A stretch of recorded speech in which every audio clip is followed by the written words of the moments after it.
মঙ্গলবার যুক্তরাষ্ট্রের new York যাচ্ছেন অন্তর্বর্তী সরকারের প্রধান উপদেষ্টা ডক্টর মোহাম্মদ ইউনূস।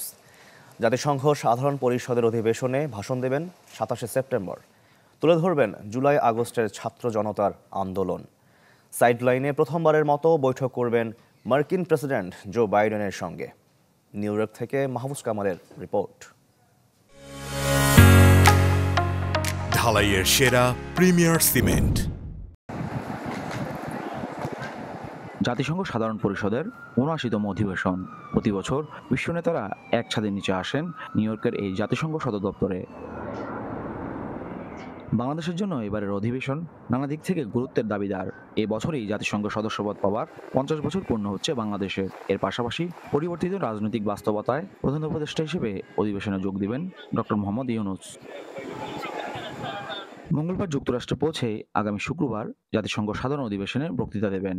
এতে জুলাই আগস্টে সংগঠিত বৈষম্য বিরোধী ছাত্র আন্দোলনে প্রেক্ষাপট ও অন্তর্বর্তী সরকারের সংস্কার কার্যক্রম বিশ্ববাসীর সামনে তুলে ধরবেন তিনি।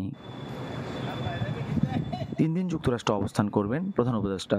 অধিবেশনে বক্তৃতার পাশাপাশি নেদারল্যান্ডস, পাকিস্তান, মালদ্বীপসের প্রধানমন্ত্রীর সাথে সাইডলাইনে বৈঠক করবেন। তার সাথে সাক্ষাৎ করবেন জাতিসংঘ মহাসচিব, মার্কিন পররাষ্ট্রমন্ত্রী সহ বিভিন্ন আন্তর্জাতিক সংস্থার শীর্ষ ব্যক্তিরা। অংশ নেবেন যুক্তরাষ্ট্রের প্রেসিডেন্ট জো বাইডেনের সংবর্ধনা অনুষ্ঠানে।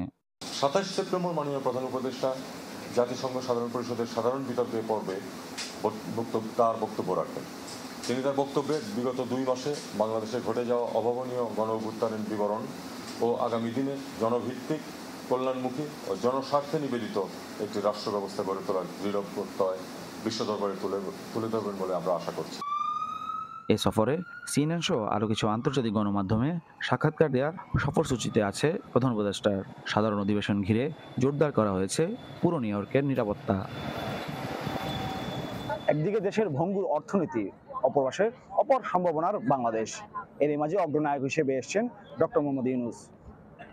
বাংলাদেশের দ্বিপাক্ষিক সম্পর্ক, কূটনৈতিক, রাজনৈতিক নানা বিষয়ে বিশ্ব নেতাদের সাথে তিনি যে বৈঠক করবেন, এর পরবর্তীতে এই জাতিসংঘের সাধারণ অধিবেশনে যে ভাষণ দিবেন, এতে কি থাকছে সেটি এখন দেখার বিষয়। Mahfuz Kamal, channel 24, new York, যুক্তরাষ্ট্র।